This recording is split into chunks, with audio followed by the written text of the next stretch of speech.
Yo, balik lagi podcast macet tapi hidup. Tempat curhat paling valid buat kamu yang hidup di Ciputat. gua Lutfiah Nafiah. Kali ini gua tidak sendirian. Gua ditemani oleh saudara gua Radis Wendri dan juga saudara Gua Fadil Gunawan. Nah, kali ini kita ngobrol tentang macet di Ciputat. Gimana? Terus siapa di sini yang kalau lewat itu, kalau Ciputat niatnya cuma bentar doang, tapi kayak berasa berjam-jam gitu. Gimana menurutnya kalian? Sebelum nih, Gua dulu nih. betul nih. Nah, oke. Tadi katanya pernah ngerasa deket pernah ngerasa deket padahal pernah ngerasa itu deket padahal jauh. Nah, itu sih karena menurut gua tuh macet sih. Kenapa sih macet? Karena macet itu membuat jarak dekat kerasa lebih lama gitu. Itu dia macet. Padahal jaraknya cuma 1 kilo, gara-gara macet udah kayak 5 kilo gitu. Ngerti kan? Bener sih, karena gua ngerasain sendiri ya, yang gua biasa, soalnya kan gua kuliah di Ciputat juga ya. Jadi gua ngerasain sendiri nih, dari rumah gua yang ada di Pamulang ke Ciputat itu kan deket ya. Durasi paling berapa menit doang, nggak nyampe sejam lah. Ya. Karena emang jaraknya juga deket.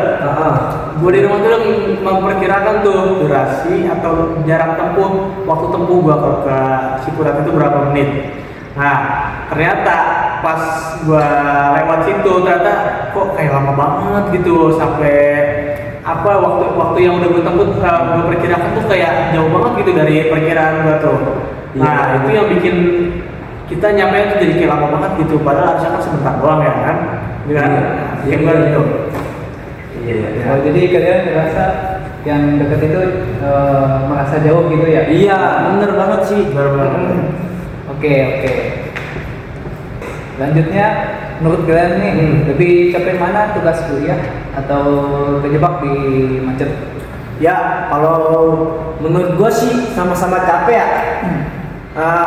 Kalau gua sih mendingan capek di kuliah, tapi sama-sama capek, teman mendingan di kuliah. Kenapa sih nih? Jadi kalau misalnya kita di kuliah nih ya, kita ada matkul padat. Cuman kan di sela-sela matkul pasti ada waktu tuh ya buat kita untuk merefleksi diri. Nah, kalau sedangkan macet nih ya, aduh, udah capek, tenaga, capek juga, semuanya capek tuh. Tapi pikiran kita mikir, aduh ini macet banget sih, gitu-gitulah, capek lah, jadi bawa beban, jadi gabut juga orang kan. Ya, itu sih kalau menurut gue ya. Bener sih, itu hal yang gue rasain juga sih. Di kuliah kita juga masih bisa nge-refresh otak kita, tapi di jalan kita macet-macetan tuh malah bikin otak kita tuh malah tambah capek lah gitu, seperti itu. Mungkin gue pasti mirip-mirip lah sama si Rani. Ya, gitu. Oh, jadi kalian merasa sama-sama capek, walaupun merasa lebih merasa capek di macet gitu. Benar banget nih. Iya. Oke. Terakhir, menurut kalian gimana solusi agar macet itu tidak Agar Ciputat Ciputat itu nggak macet lagi? ya. Gimana dari Oke, menurut gua ya solusinya tuh mungkin membatasi volume kendaraan yang melewati di jalan raya Ciputat itu. Iya. Kayak itu walaupun ya itu kan jalan antar kota ya kan. Iya, hubungan Jakarta dan Tangerang. Betul. Ya. Walaupun itu tapi ya bisa aja kan lewat jalan lain. Pokoknya kayak membatasi lah volume kendaraan situ, dan juga mungkin menurut gua ya putar balik yang di Ciputat itu tuh kayak yang udah ditutup sekarang nih, mungkin bisa dibuka lagi atau bisa diobrolkan lagi untuk dibuka lah. Dan juga pemerintah tuh ikut turun tangan sih sama kemacetan yang sering terjadi di Ciputat ini. Mungkin dari gua gitu sih. Kalau menurut gua nih ya, mungkin bisa kali di Ciputat diadakan sistem ganjil genap gitu, dimana kendaraan yang berplat terakhir ganjil boleh beroperasi di tanggal ganjil gitu, seperti yang ada di Jakarta kayak di Jalan Jenderal Sudirman mungkin seperti itu. Terus juga kan kalian tahu sendiri nih ya, di Ciputat sering ada lewat bis-bis antar kota gitu. Mungkin kalau menurut gua nih ya, bisa kali dikasih batasan gitu untuk bis-bis tersebut. Misalnya kayak di jam malam hari, jam 10 ke atas gitu. Untuk mereka lewat di bawah jam segitu, jam sibuk mungkin dibatasin gitu. Iya, apalagi kan jalur Ciputat kan bener-bener sempit ya. Nah, terus kalau menurut gua lagi nih ya, kayak di jembatan kayak di penyeberangan UIN tuh, dari UIN 1 ke mau ke UIN 2 itu kan banyak orang yang nyebrang ya, dan pasti mengganggu lalu lintas, bener kan? Nah, kalau menurut gua tuh bisa kali pihak UIN atau pemerintah setempat untuk membangun jembatan. Mereka pokoknya harus turun tangan Iya, bener. untuk mengatasi solusi macet yang sering terjadi di Ciputat ini kan. Nah, iya.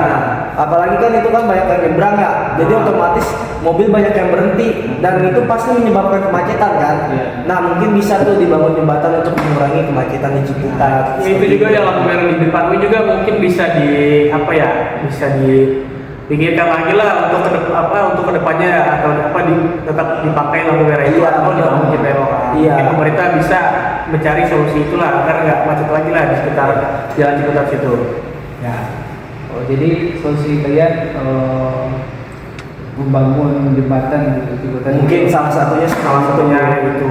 Iya, baik. Oke, gua ambil kesimpulan dari kedua. Jadi kemacetan itu kan bukan cuma soal jalanan penuh, Benar. tapi ada juga hasil dari banyak faktor yang saling menyambung. Iya, kayak apa tuh contohnya? Contohnya itu mulai dari jumlah kendaraannya terus naik, volumenya ya meningkat tuh. Ya, benar. Ada juga jalanan itu juga terbatas.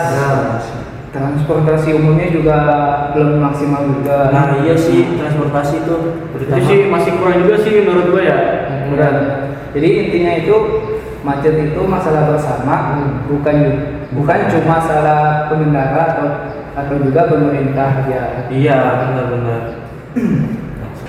Oke, sebelumnya terima kasih kepada narasumber Sama-sama. kita pada kali ini. Oke,